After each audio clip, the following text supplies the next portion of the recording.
Muy buenas tardes, estimados señores y señoras. Le damos la bienvenida al foro Innovación en el Cuidado del Ambiente que se realiza en el marco de la 5ª edición de la Semana de la Innovación, que tiene el objetivo de fomentar y visibilizar las diferentes propuestas innovadoras que buscan enfrentar los retos sociales, económicos y ambientales en nuestro país. Saludamos también a quienes nos acompañan a través han tenido la gentileza de estar acá. En este foro podrán conocer 3 iniciativas que han sido financiadas por Prociencia. ADN Ambiental, una poderosa herramienta para la evaluación y monitoreo de ecosistemas contaminados en Perú. Monitoreo de ecosistemas altoandinos desde el espacio y el desarrollo de un sistema de monitoreo de calidad del aire en zonas urbanas con módulos de medición de bajo costo en tiempo real y técnicas de inteligencia artificial. Para empezar a conocer más de cerca de los proyectos relacionados a la innovación en el cuidado del ambiente que han sido financiados por Prociencia, les quiero dar pase a la doctora Leonor Méndez Quincho, quien es monitora técnica de Prociencia. Doctora, por favor.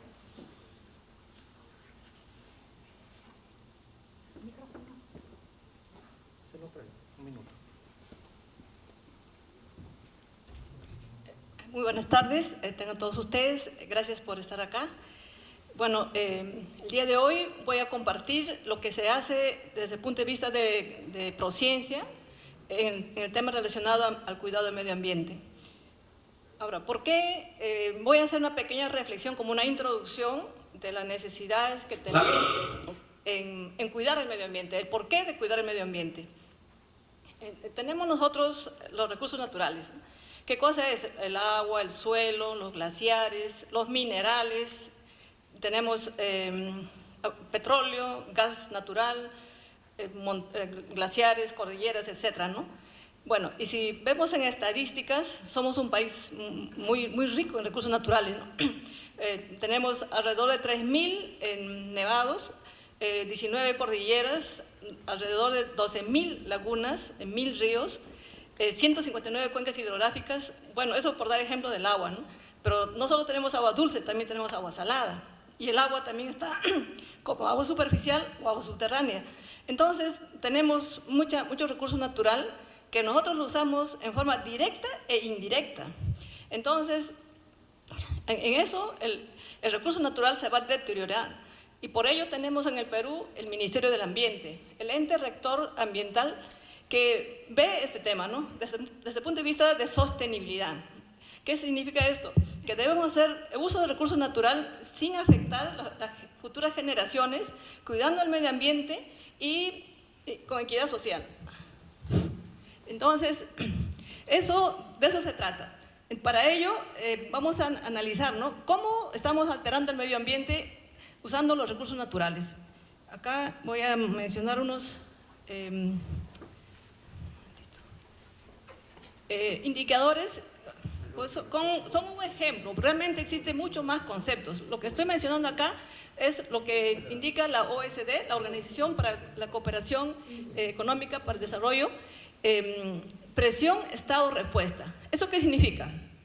Cuando ustedes, por ejemplo, nos movilizamos, ¿no?, por auto, por el metro o por vehículos colectivos, etcétera, al día, ¿cuántos autos están circulando? Y no solo autos, sino también hay camiones, tenemos en la vía marina, ¿no?, tenemos la flota de los pesqueros, en Amazonas tenemos las embarcaciones que se movilizan, ¿no? Porque si bien es cierto, sí hay movilidad, hay avión para viajar a Iquitos, pero internamente en Urubamba, etcétera, se viaja con botes, lanchas, etcétera, ¿no? Entonces, estamos usando el recurso, usando la naturaleza, ¿no?, el agua como medio de transporte.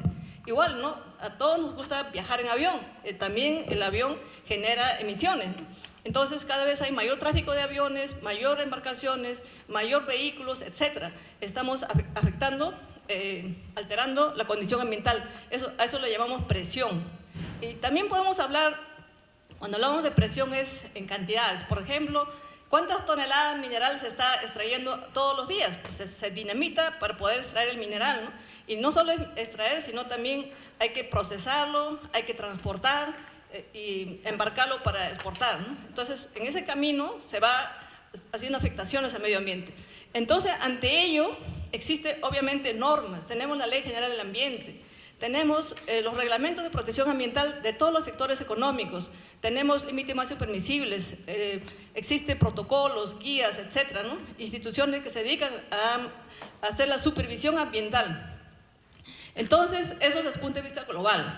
Ahora, desde un punto de vista más sencillo, es, por ejemplo, sobre el agua, ¿no? Tenemos límites máximos permisibles de los efluentes líquidos de los sectores, ¿no? De minería, de hidrocarburos, industria, pesquería, aguas residuales domésticas, etcétera, ¿no? Para no afectar el agua. Y también hay normas de calidad del agua para diferentes usos de agua, para uso doméstico, para recreación, para cultivo, etcétera, ¿no? Entonces, de forma más detallada, también tenemos normas para calidad del aire, igual, ¿no? Emisiones, el ruido, la flora, la fauna, también hay regulaciones, ¿no?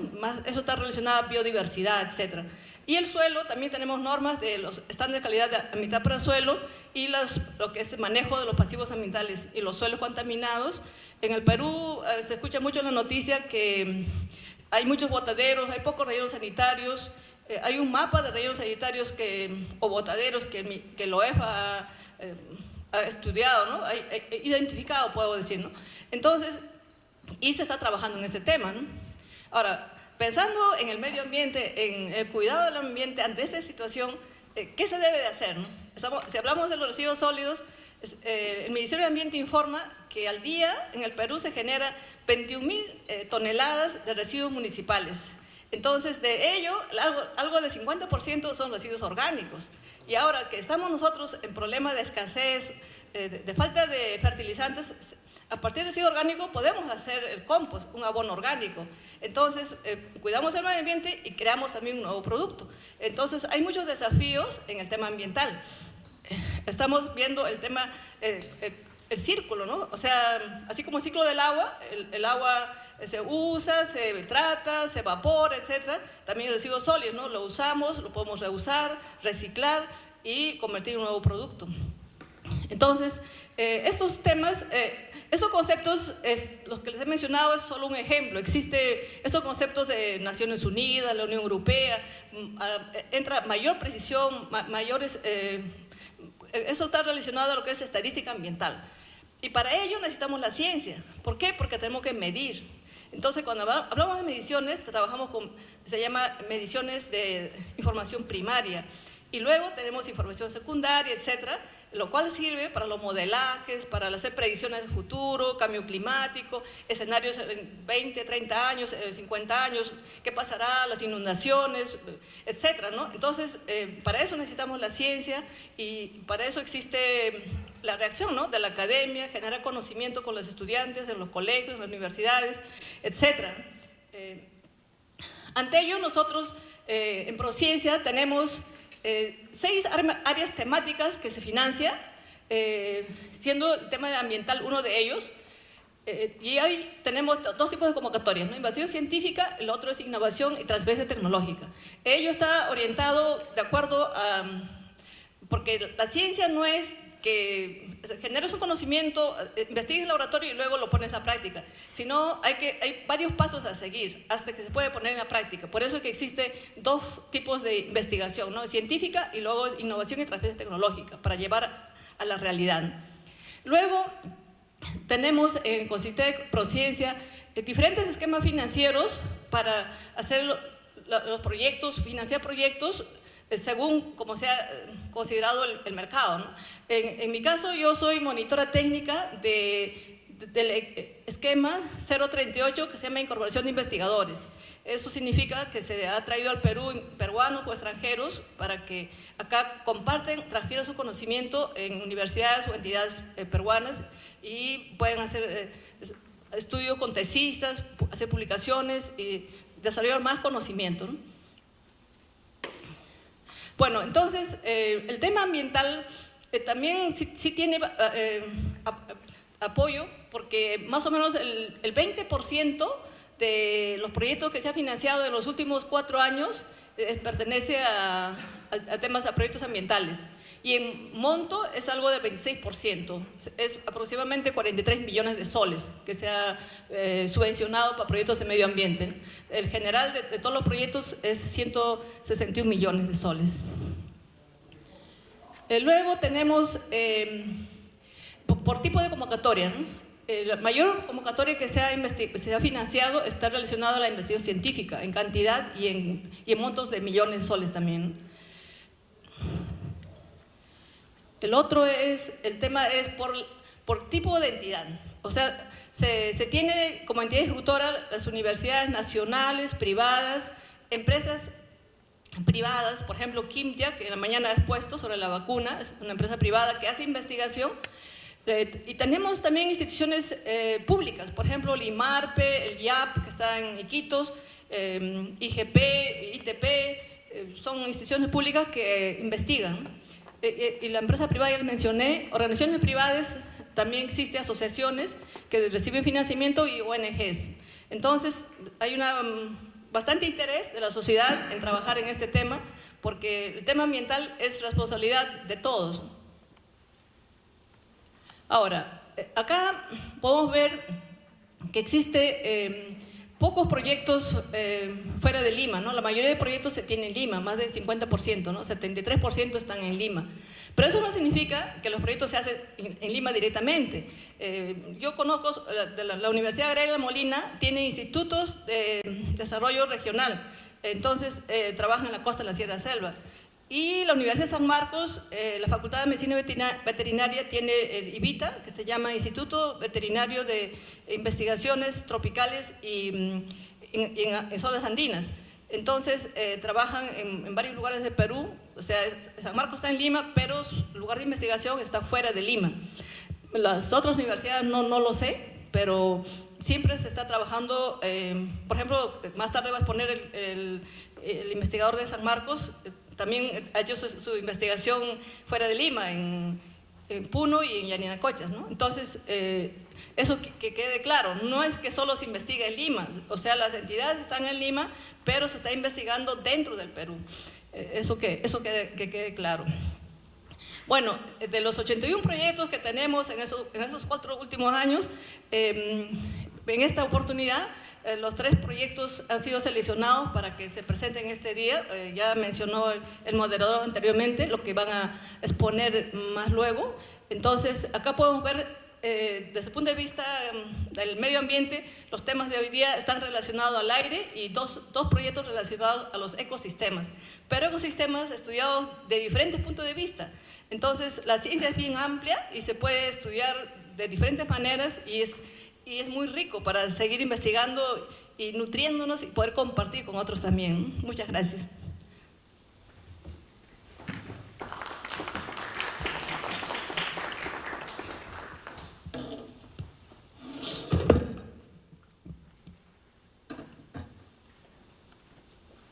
Doctora Leonor, muchísimas gracias por su participación. Queremos invitar, por favor, al doctor Jorge Ramírez, a la investigadora Claudia Mayorga y al doctor Edwin Villanueva que nos acompañen, por favor, acá en los muebles, para que procedan con su participación.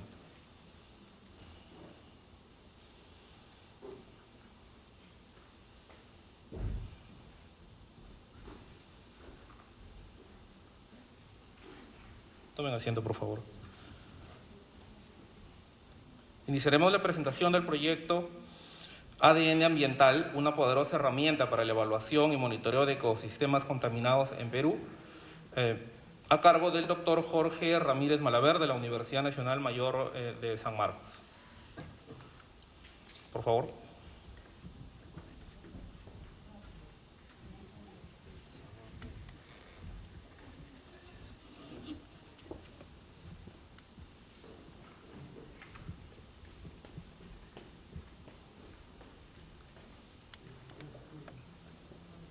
Buenas tardes con todos, buenas tardes. Si tenemos la presentación.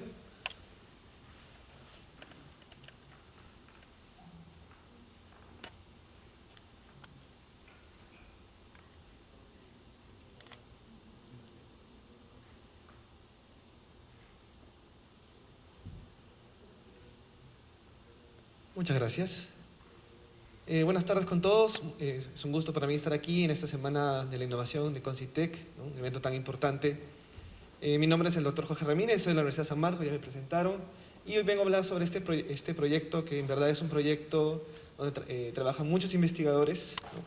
Este es un proyecto que es un proyecto de incorporación de investigadores bueno, fui en este caso responsable técnico. ¿No? Entonces participamos aquí varias instituciones, ¿no? Como San Marcos y la Ecosur, que es de México. Entonces tenemos nosotros investigadores que somos de la universidad, ¿no? En mi caso, como la doctora Rina Ramírez, el profesor Orlando Ortega, el profesor Río Frío, ¿no? Un investigador de México, que es Manuel Elías, y tenemos 3 doctores que se incorporaron a esta investigación, ¿no? Así como 5 tesistas entre pregrado y posgrado. Entonces, lo que van a ver aquí es resultado, ¿no? de trabajo en conjunto a lo largo de estos 2 años y medio que hemos estado realizando, ¿no? Y nosotros escogimos para realizar este estudio 2 ecosistemas. Sí, en este caso vamos a trabajar con cuerpos de agua, y uno de ellos fue el lago Titicaca, ¿no? Esta es una foto de cuando fuimos, creo que fue en diciembre más o menos. Si no han ido, es un lugar maravilloso, pueden ir, ¿no? Tal vez es lo que nosotros conocemos, el lado turístico. Hay varias partes que ustedes pueden ver unas fotos preciosas, ¿no? Pero hay otro lado que tal vez no todos han visto, ¿no? Hay un fuerte grado de contaminación en muchas partes. Estamos hablando de partes donde hay afluentes no tratados, bastantes partes donde hay estas especies de capas de algas, ¿no? Bastantes residuos sólidos, efecto de la minería, ¿no? Entonces, hay un fuerte impacto en este tipo de ecosistemas, ¿no? Y por otro lado, nosotros escogimos otro ambiente totalmente diferente, que es un ambiente amazónico, ¿sí? En este caso, la laguna Yarinacocha, ¿no? Quien no conoce, queda en Pucallpa, ¿no? Es un punto bastante turístico. Ustedes pueden ir, hay un puerto, hay lugares donde comer, hay playitas, ¿no? Y también tiene, ¿no? su otra cara, ¿no? Que también tiene una fuerte presión antópica, la contaminación. Incluso hay lugares donde se han visto residuos hospitalares. Entonces también está bajo una fuerte presión, ¿no? ¿Qué es lo que nosotros queremos ver, ¿no? Nosotros como grupo estudiamos biodiversidad, ¿sí? Entonces nuestra meta siempre es estudiar la biodiversidad, y para eso nos valemos de diferentes herramientas, ¿no? Una de ellas pues es la herramienta clásica, ¿no? Nosotros vamos y hacemos una colecta intensiva de especies, de individuos de estas especies. Vamos con nuestras redes, ¿no? Con nuestra pesca, e intentamos sacar todas las especies posibles, ¿no? Este es un esfuerzo generalmente que se necesita bastantes personas, ¿no? Es complicado, ¿no? Nosotros también nos valemos de las herramientas genéticas, ¿no? Entonces yo puedo tener un individuo que yo he colectado, he identificado, sé quién es, le pongo un nombre, especie tal, ¿no? Y a partir de esto yo produzco un código genético, ¿no? Esto es lo que le llamamos un código de ADN, un código de barras de ADN. Y este código genético lo deposito en una base de datos, y este código va a representar esa especie, ¿no? Entonces cada vez que yo encuentre ese ADN, yo sé que es esa especie que yo he depositado en una colección o en un museo, ¿no? Y por otro lado, yo puedo usar lo que nosotros llamamos ADN ambiental. ¿Qué es el ADN ambiental? Es cualquier ADN que puede estar en forma de partícula, que puede estar en suspensión en algún lugar, por ejemplo, en un cuerpo de agua, ¿no? Si yo voy y obtengo una muestra de agua, unos 10 mililitros, unos 500 mililitros, va a haber ADN en esa muestra, ¿no? En este momento en mi micrófono hay ADN, yo lo estoy dejando, y ustedes en sus mesas están dejando ADN. Entonces, en verdad, el ecosistema, sea agua, tierra, aire, es un repositorio de ADN. Siempre todas las especies estamos dejando ADN, ¿no? ¿Y qué es lo que nosotros vamos a hacer? Vamos a capturar ese ADN, y a partir de ese ADN, ¿no? Como yo tengo una base de datos que he construido, ¿no? Puedo identificar qué especies han estado ahí presentes. Entonces, es la idea del ADN ambiental. Entonces nosotros pues vamos y hacemos nuestro esfuerzo para construir esta biblioteca. Trabajamos tanto con metazoas, ¿no? Podemos colectar peces, invertebrados, moluscos, distintas especies, ¿no? Podemos Cuando hablamos de biodiversidad, no solamente, tal vez uno piensa, bueno, mamíferos, ¿no?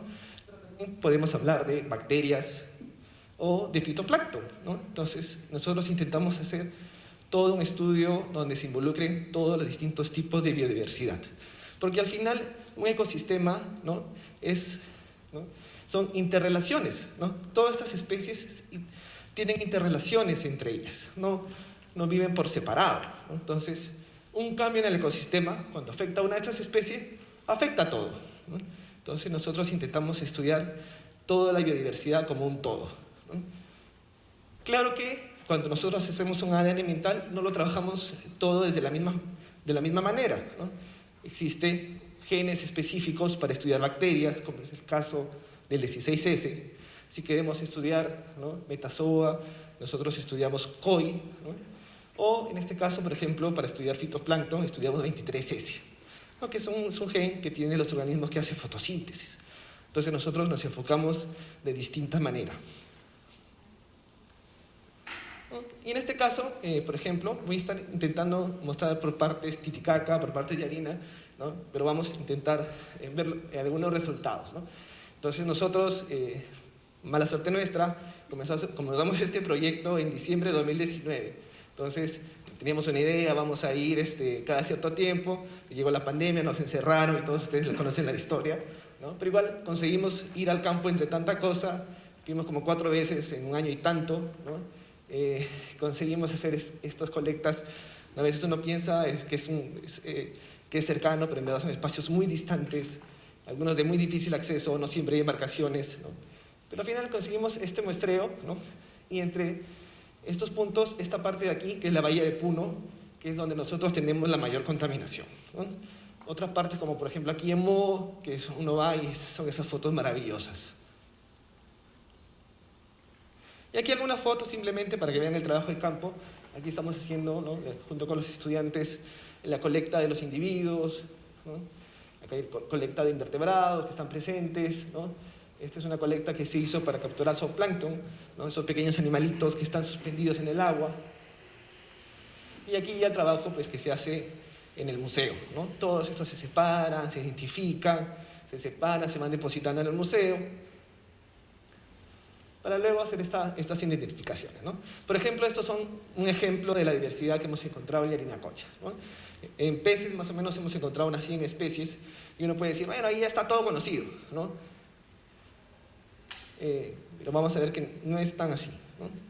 Esto, por ejemplo, son los invertebrados del Titicaca, ¿no? Entonces, si se dan cuenta, pues hay un trabajo manual, de estar separando, identificando, ¿no?, y tomar todas esas fotos, etc., ¿no? ¿Qué es lo que nosotros encontramos, ¿no? Primeramente, cuando estudiamos estas especies individualmente, ¿no? Todas estas muestras son procesadas, obtenemos el ADN y podemos estudiar cómo son las relaciones en estas especies. Encontramos complejo de especies, ¿no?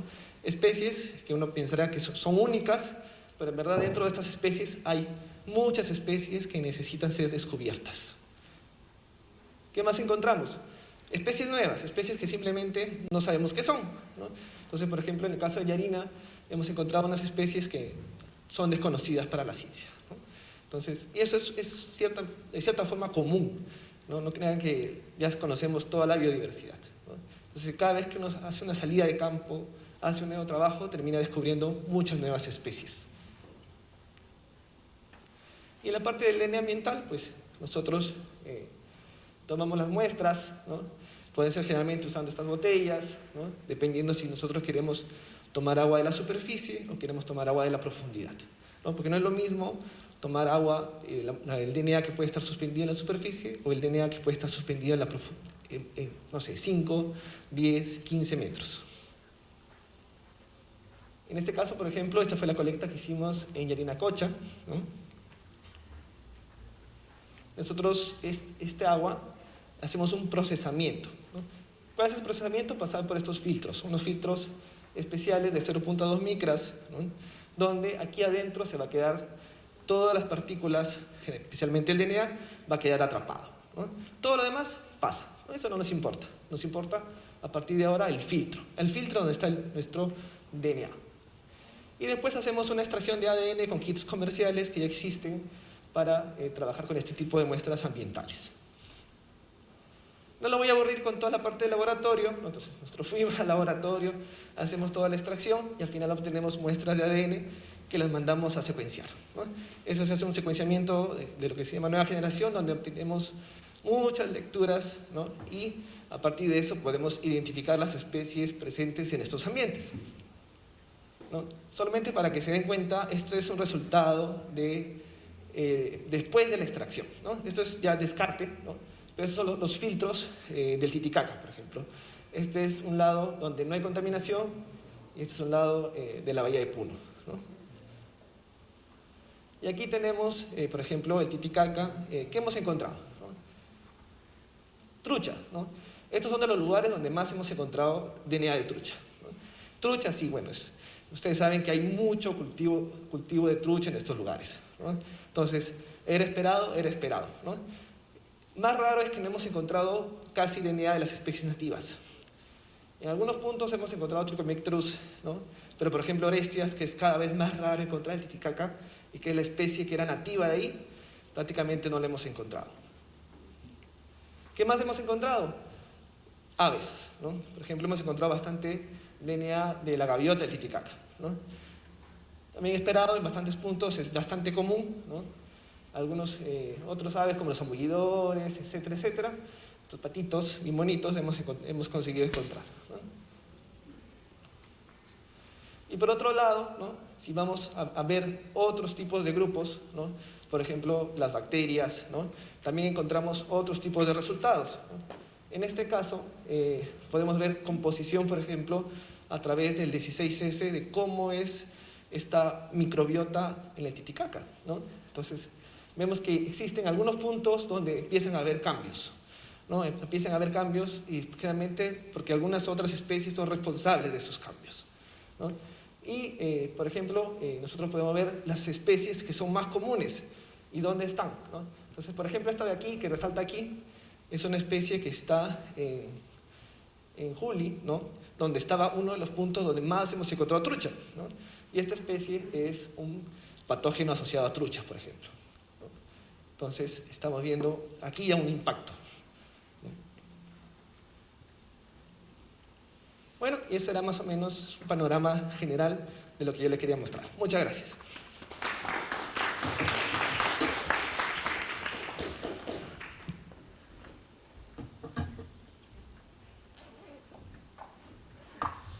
Doctor Ramírez, muchas gracias por su participación. Le recordamos a todos que al final de las presentaciones habrá un espacio para que puedan realizar algunas preguntas que tengan a los ponentes. Bien, a continuación tenemos la presentación del proyecto IANDES, Monitoreo de Ecosistemas Altoandinos desde el espacio, a cargo de la investigadora Claudia Mayorga Vázquez de la Universidad Nacional Agraria La Molina.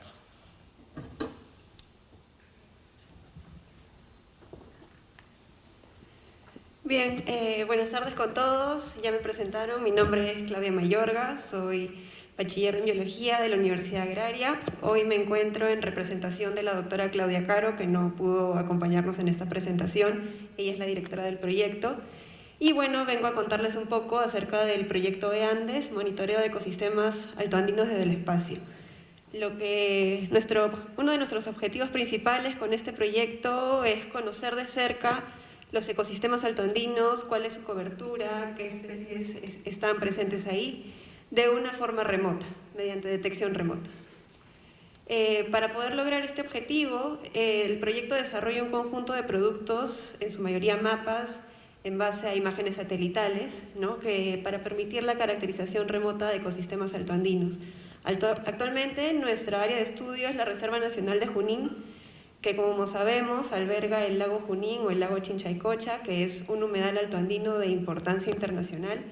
Tan es así que es reconocido como un sitio Ramsar para el mundo, pero que sin embargo, a pesar de todos estos reconocimientos y a pesar de encontrarse dentro de un área natural protegida, el lago sufre diversos impactos, ¿no? Como el sobrepastoreo, hay champeo, que es la extracción de turba por parte de las comunidades, recibe efluentes de proyectos mineros, etcétera, ¿no? Bien, entonces, este es un proyecto que aún se encuentra en proceso, pero ya vamos teniendo algunos productos, algunos resultados, más que nada mapas, que son el resultado de la comparación entre las imágenes satelitales y la validación que hemos tenido en campo, ¿no? Hemos tenido esta salida a comienzos de este año, ya hemos evaluado en la época de lluvias. En estos próximos meses estamos regresando a campo para evaluar la época seca y poder completar nuestra investigación. Lo que queremos lograr, entre otras cosas, es plantear escenarios futuros. Con la ayuda de imágenes satelitales es una gran ventaja porque podemos ver cómo era el espacio antes, muchos años antes, ¿no? Y con ayuda de estas imágenes podemos hacer un modelamiento para escenarios futuros, por ejemplo, para escenarios de cambio climático. Otro producto que podemos presentar es, mediante estos mapas, una adecuada administración de los ecosistemas, una mejora en la toma de decisiones. Sabemos que los ecosistemas altoandinos brindan diversos servicios ecosistémicos, como es un atractivo turístico, provisión de forraje para el ganado, regulación hídrica por parte de las lagunas, de los bofedales. Con la información que queremos generar a través de este proyecto vamos a poder entregarlo a las autoridades responsables de administrar esta área natural protegida para que tomen mejores decisiones en su gestión. Bien, la evaluación de los productos de detección remota, además, vamos a poder proponer un monitoreo integrado de ecosistemas tanto terrestres como acuáticos y, como les mencioné anteriormente, proyectarnos hacia escenarios de cambio climático, ¿no? Este es un poco de las labores que hemos tenido en campo, ¿no? De manera paralela, en este proyecto se están desarrollando 2 tesis de grado, una de ellas a cargo de mi persona, que es la evaluación de biomasa, y también se está monitoreando la capacidad de captura de carbono, ¿no? Ambos con el fin de poder generar indicadores para determinar la estabilidad de los ecosistemas y para poder ver qué otros servicios ecosistémicos también nos está brindando la reserva. Sabemos, además, de que ninguna investigación puede ir sola, necesitamos ir de la mano de los actores sociales. Entonces, también se han hecho un diagnóstico social mediante entrevistas, han sido todas virtuales por temas de pandemia. Se han entrevistado a los principales actores sociales, a la jefatura de la reserva, y bueno, ellos están también muy entusiasmados con el proyecto, con los resultados que podamos obtener. Y gracias a la evaluación social hemos obtenido mapas de actores, hemos identificado las prioridades, los intereses de ellos. Bien, como uno de nuestros principales productos tenemos ya un mapa de cobertura terrestre a una escala mucho más precisa que el mapa de cobertura nacional, esto con el fin de poder comprender mejor el espacio, ¿no? Esto se ha hecho fusionando tanto la detección remota con imágenes satelitales como con la validación en campo. Bien, también hemos utilizado la base de datos del CERNAM, de la jefatura de la reserva, para poder validar mediante detección remota un monitoreo de la calidad y de la cantidad de agua del lago, ¿no? Sabemos que este lago pues está disminuyendo su caudal, ¿no? Incluso hay, y la más conocida es el zambullidor de Junín, ¿no? Que es una especie endémica de este lago, ¿no? Bien, siempre el conocimiento científico sabemos que tiene que ir de la mano con la difusión. A lo largo de este proyecto hemos participado en algunas entrevistas para revistas digitales, también hemos participado en la iniciativa de las 200 embajadoras del Bicentenario y también agradecemos este espacio para poder difundir, aunque el proyecto sigue en proceso, difundir un poco de nuestros resultados. ¿Qué es lo que viene a continuación? Vamos a publicar la percepción social de la reserva, ¿no? Mediante el estudio social que ya hemos realizado. Vamos a probar un modelo para el monitoreo remoto del lago Junín. ¿Sí? Vamos a mapear de una manera más precisa los servicios ecosistémicos que tiene y vamos a difundir y capacitar los resultados y capacitar principalmente a los guardaparques de la reserva y a estudiantes universitarios. Para que nos conozcan un poco, este es nuestro equipo de trabajo, el profesor Vasco que nos acompaña de manera remota. desde la Universidad de Coimbra en Portugal, la doctora Claudia Caro, la directora del proyecto que no ha podido acompañarnos el día de hoy, un coordinador logístico, el especialista Juan, nuestro especialista social y bueno, Rogelio, mi compañero Rogelio y quien les habla, que somos los tesistas del proyecto. Y por mi parte eso sería todo. Gracias.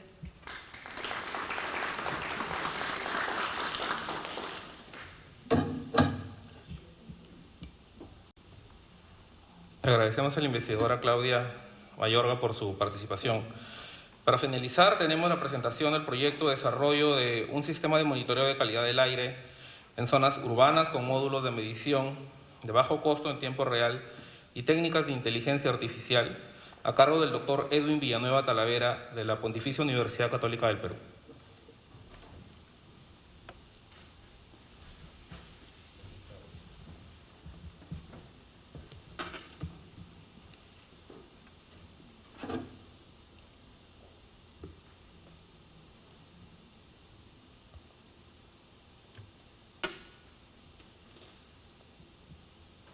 Hola, buenas tardes.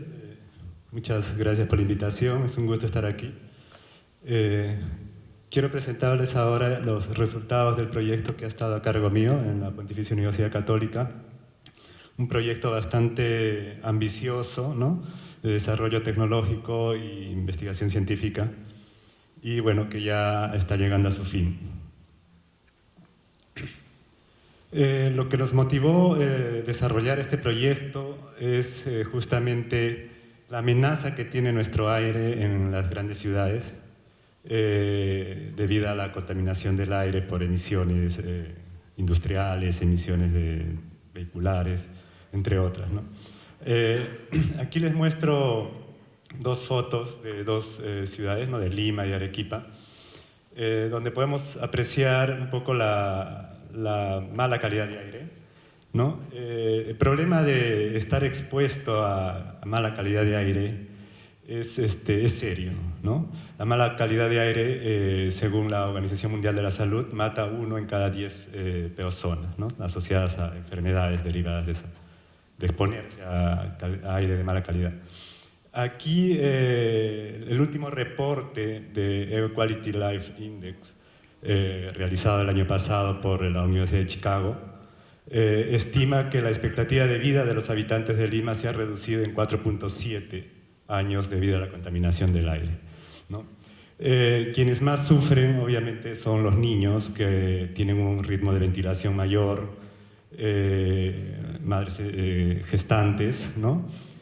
Porque el material particulado fino, por ejemplo, consigue llegar hasta la placenta y eso ocasiona problemas en el feto y a la larga ocasiona problemas cognitivos en los niños.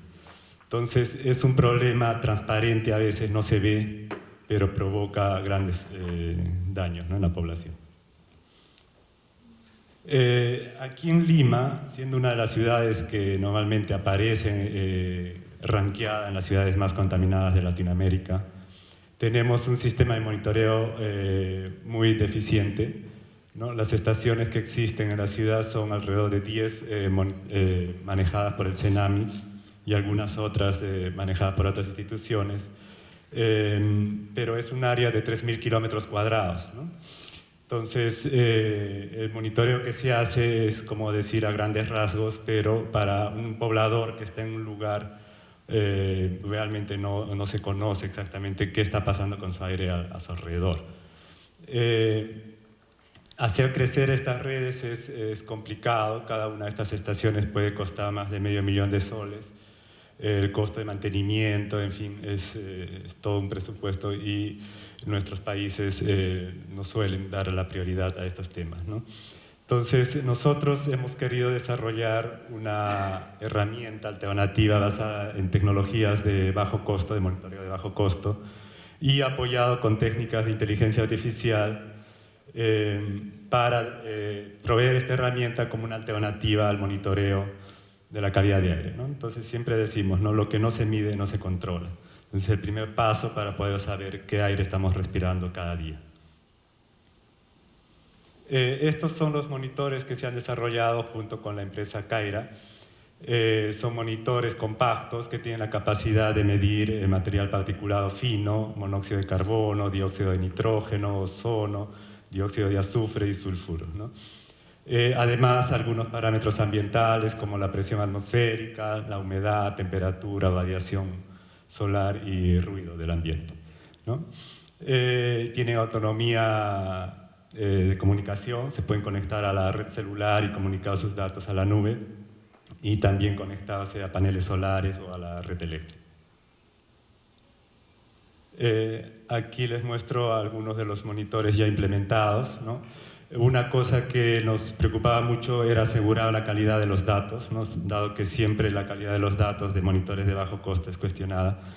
Hicimos doble proceso de calibración, una calibración en campo, ¿no? Con una planta certificada, por ese EPA certificada, donde se coloca pues, las concentraciones determinadas concentraciones de determinados gases, y se verifica que el sensor esté botando lo que debe medir, ¿no? Se hacen los ajustes de funciones de calibración para que efectivamente mida adecuadamente. Aquí les muestro algunas fotos del despliegue de la red aquí en Lima. Este trabajo ha sido en alianzas con las municipalidades, la Municipalidad de Lima, la Municipalidad de Miraflores y San Borja, donde se han instalado los equipos, y con el apoyo siempre de la empresa Caira, que nos ha provisto toda la logística y la plataforma para conectar estos sensores, ¿no? A la red. Este trabajo también se ha desplegado otra red en Arequipa, ¿no? En 6 puntos de la ciudad, entre ellos la Plaza de Armas, en fin, diferentes lugares que hay allí, en apoyo con la Municipalidad de Arequipa, la DIRESA y la Universidad Católica San Pablo, ¿no? Que son nuestros socios del proyecto. Entonces, una vez que hemos desplegado las redes, primero aquí en Lima y después en Arequipa, nuestro objetivo era no solo proveer el monitoreo, no solo medir, sino hacer llegar esta información al ciudadano en la forma de un prototipo de aplicativo de software donde la gente pueda ir y ver la calidad de aire en su zona, ¿no? Entonces hemos desarrollado algunos modelos, no voy a entrar en detalles, ¿no? Son modelos de inteligencia artificial que aprenden a estimar contaminación del aire en zonas donde no se está midiendo, ¿no? Acá les pongo un ejemplo, los puntos rojos son los monitores, y usamos la información de los sensores y otra información que disponemos para estimar la contaminación en los puntos no medidos, que no son la mayoría en un mapa, ¿no? Entonces nos apoyamos de imágenes como, por ejemplo, índices de vegetación que están asociados a la contaminación, índices de iluminación, ¿no? Que nos provee el satélite, y lo que es un mapa de elevación digital, ¿no? Que también está asociada con el transporte de los contaminantes en la ciudad. Estas redes neuronales son redes que imitan más o menos las unidades neuronales biológicas y son ajustadas para que hagan una estimativa con un grado de error, minimizando ese grado de error, ¿no? Además de hacer predicción de mapas de contaminación, hacemos predicción temporal, ¿no? Pronóstico. Entonces ahí usamos otro tipo de modelos también basados en redes neuronales recurrentes, es decir, que aprenden a estimar el futuro en base al pasado, ¿sí? Para ello usamos diferentes estrategias, ¿no? Por ejemplo, estrategias de rolling window, que vamos a generar muestras del pasado para estimar el futuro, ajustando siempre los parámetros de la red, ¿no? Estas redes suelen tener millones de parámetros que estamos ajustándolos en un proceso de optimización. Aquí algunos resultados de los pronósticos. Estos fueron pronósticos hechos fuera de muestra, ¿no? Nosotros hemos ajustado nuestros modelos con datos del 2020, inicios del 2021, y los hemos puesto a prueba en abril del 2021 hasta mayo, ¿no?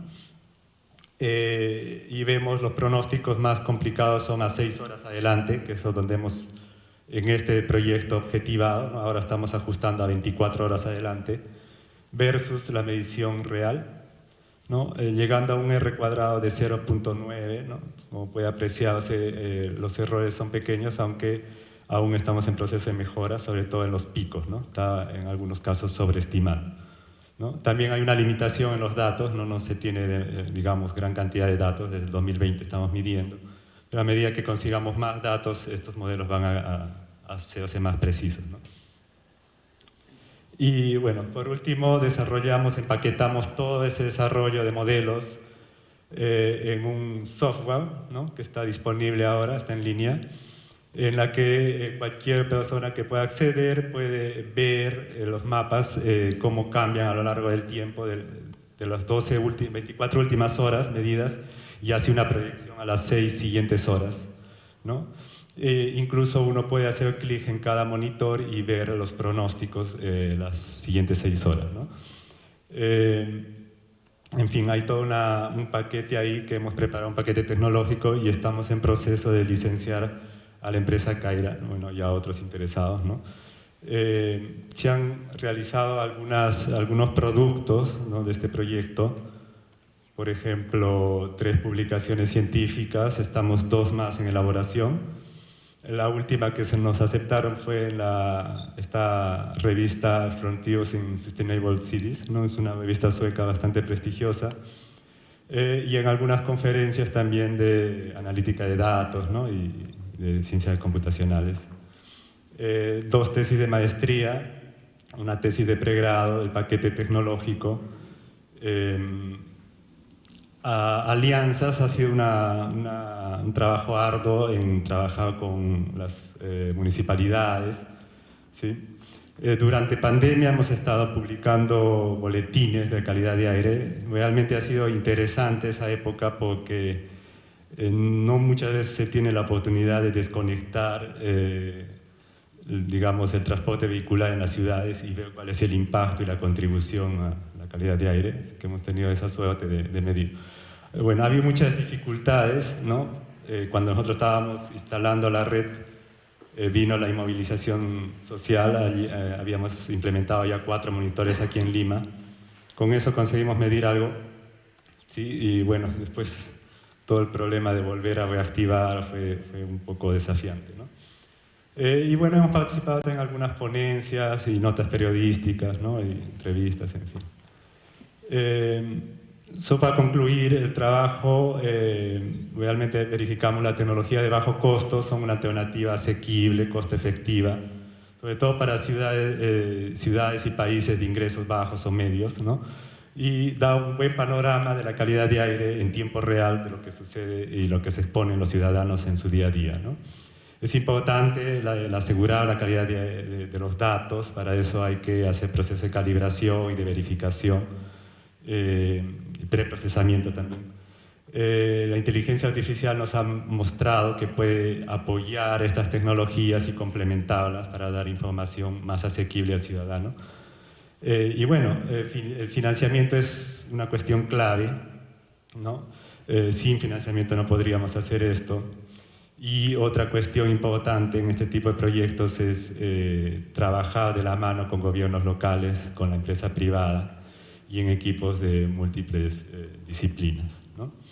Entonces, quisiera agradecer finalmente a las instituciones que han hecho posible el proyecto, ¿no? A Concitec, al Banco Mundial, a Prociencia, la PUC, que nos ha dado todo el soporte logístico, el soporte administrativo para hacerlo, junto con la Universidad San Pablo, nuestros socios, y Caira, ¿no?, que nos ha permitido implementar las redes en las ciudades, y a las municipalidades que han contribuido.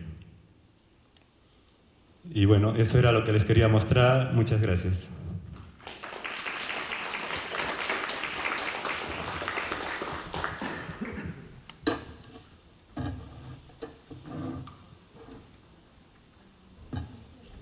Agradecemos a todos los expositores por sus ponencias bastante interesantes, y invitamos al público que puedan participar con alguna pregunta, de ser el caso, por favor.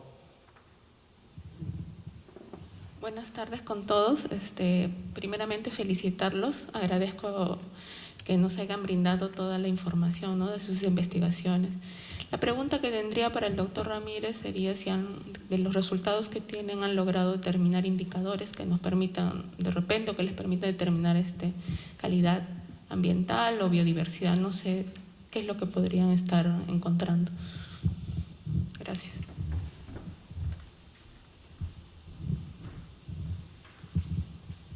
Muchas gracias por la pregunta. Definitivamente una de las cosas que queremos tal vez a futuro es indicadores, ¿no?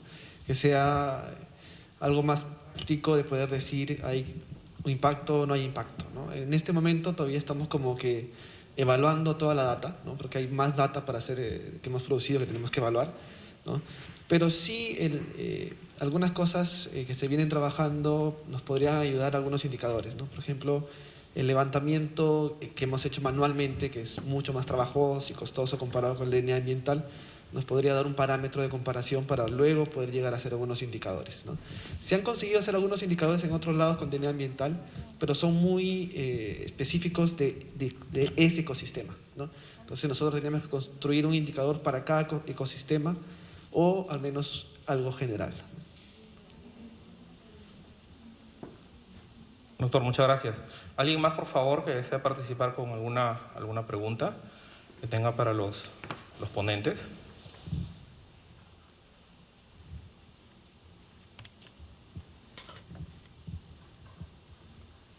¿Sí? ¿Alguien más?